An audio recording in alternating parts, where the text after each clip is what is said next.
Now we are going to work on footer. Close this navbar.php. Inside index.php, below this include, I will be writing this footer tag, and for this I will give the class as footer, and also I will be passing margin top auto and padding y of 3. Okay, these are bootstrap classes which I am using. Here I will be creating one div, and for this I will be passing the class as container, and whatever text I am having inside the footer, entire thing will be in the center. So I will write text center. I will pass one paragraph.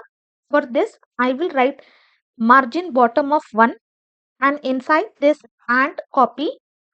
Okay, this is the entity, and also I want to display the date, so I will be using PHP echo date function, and here I will simply pass year.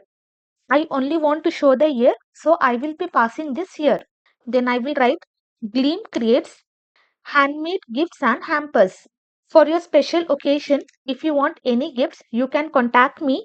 Everything will be handmade and it will be delivered to you. Then below this, I will be creating one paragraph.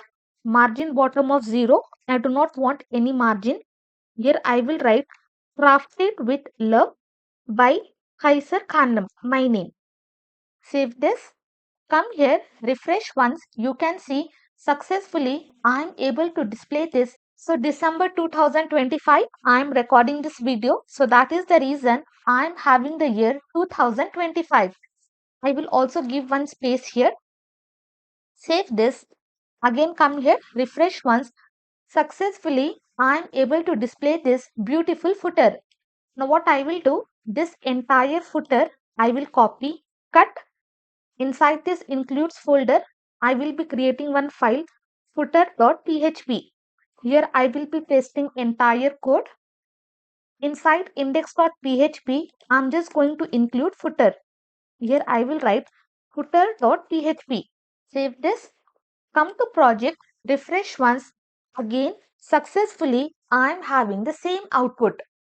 So till now, we have created header, we have created navbar, and also we have created footer. I hope till here everyone are in same page.